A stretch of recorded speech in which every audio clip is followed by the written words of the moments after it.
Yo, what's good YouTube, it's boardzy, and this is going to be a review of the updated Ninjutso Sora 4K. A while back now, I took a look at the standard version, and I just wasn't massively high on it. I felt like it just could be a better mouse, and now we have the Sora 4K, which has a slew of improvements. Really, it's not just the 4K, it's kind of just a rework on the shape, similar to what Pulsar did going from the X2 to the X2 V2. Yeah, first things first, going to 4K, that it did add a few grams to the weight of this mouse, going from 47 grams to 50 grams. There's still no problems with the weight balancing in my opinion.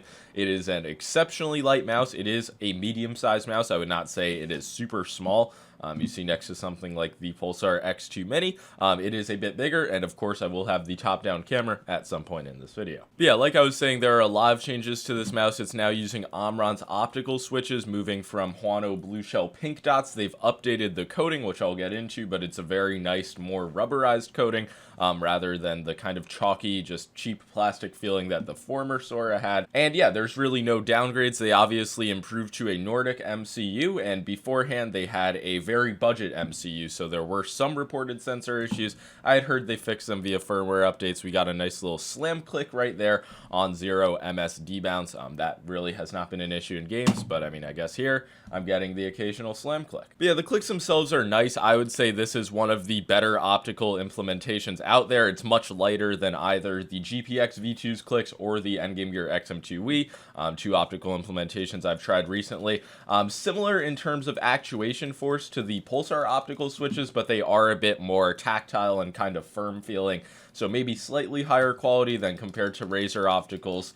Pretty fucking similar. So all around, solid optical implementation. The software actually does have the same logo as Lamzu's software. I mean, this is not the first time we've seen companies use very similar, if not identical drivers, so I would say expect similar 4K performance to Lamzu. Obviously, they have opticals in the Thorn, and the click latency was solid on that, so I presume the Ninjutso Sora 4K will be the same, though. Pretty fucking solid all around. The build does seem improved from the V1 Sora as well, where I'm not sure if you'll be able to see, but the sides literally just cave in. It does not take a lot of pressure, but I'm not sure if this is just a fresher unit, a better unit, or if they've actually reinforced the sidewalls.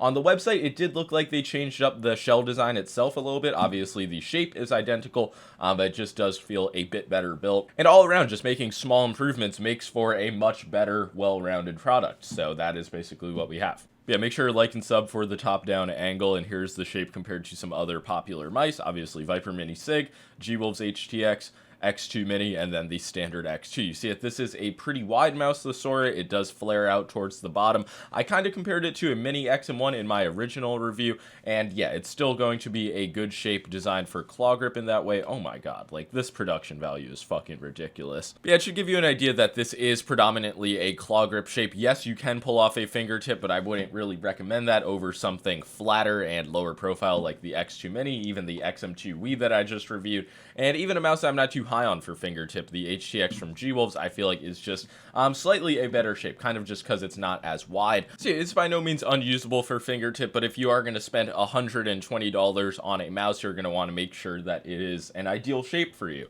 So I'm just saying that this is going to be more loved by people who claw grip. I mean, depending on your hand size, you'll be able to pull off probably any type of grip on this mouse. It is a pretty safe design, somewhat similar to the Atlantis Mini, but it does feel a bit higher profile in the hand than it. And yeah, I really don't feel too strongly one way or the other about this shape. It is 100% a usable mouse, a top tier mouse at that. It does not have a hump that's going to be too long and narrow and kind of get into this part of your palm, which is something that I personally like with a mouse like the NPO1S, but I know that it makes the shape a lot safer when it is kind of just like you can determine what part of your palm you want to make contact with the hump. And yeah, for palm grip, I don't know. Like, yeah, can you palm grip this mouse with small enough hands? Maybe, but are you really buying a mouse like this to palm grip? Like, come on now.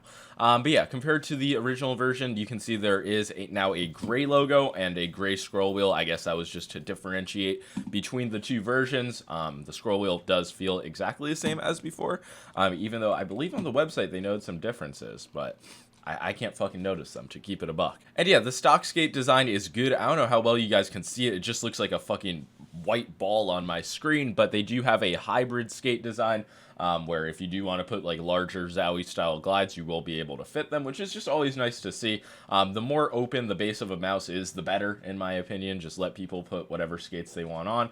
Obviously, it is USB-C for charging. I have not been running this mouse on 4K because the 4K does seem to be bugged, like most 4K implementations are, before companies put out a firmware update and then it fucking works. This has happened with so many companies by now. I'm not gonna have people tell me, oh, it's your PC. Like, no, I have multiple 4K implementations working perfectly fine. Then I try to run this mouse on 4K and it fucking stutters. So I presume that will be fixed on a firmware update. I don't know if everybody's PC is experiencing this, but on games like Fortnite and Kovacs, which are really what I mainly play, the 4K was stuttering on this. 2K was perfect at a time, while other 4K implementations were working perfectly fine. So fucking riddle me that. So yeah, I'm pretty sure that will be ironed out like I mentioned, but using this mouse on 2K and 1K, I really had no problems. But for battery life, it is rated at 80 hours. I'm not sure if that's with 4K. I would imagine not, since it's a 3395 sensor. So yeah, it is USB-C. You probably will have to charge it once-ish a week. But yeah, at $120, I feel like this is a very well-rounded mouse and objective, massive improvement compared to the previous version, but I don't know if I would say it's like something you have to go out instantly spend your money on. I don't even know if it outclasses very similar mice like the Lamzu Atlantis and the Pulsar X2 V2, which both do have 4K dongles. And if you're wondering how the Sora compares to the X2H from Pulsar, you can see that the hump is higher and just more towards the back. Overall, it's a shorter, stubbier mouse and not as safe of the shape, I guess, as the Sora. But yeah, this just does feel a cut above the previous version of the Sora. If you had one and you're not satisfied with it, I would say maybe consider upgrading, but if you are satisfied, probably similar to the GPX, not a situation where you're going to need to get the new one. But yeah, my time using this mouse was ultimately positive. I could definitely keep using this in my rotation. I don't know how much use I'm going to put on it. I'll probably compare it to some other small mice when I test them in the future. But that is going to be all for this video. But yeah, at $120, I don't think this is clearing most of the other premium mice on the market, but I think it's more so catching up and getting on the same level as them. So yeah, with that being said, this mouse is going to keep the seal of approval. Not my #1 recommendation, but certainly a top tier mouse. And if you're interested, let me know any other questions you have in the comments below. But yeah, that's going to be all for the Sora review. Peace.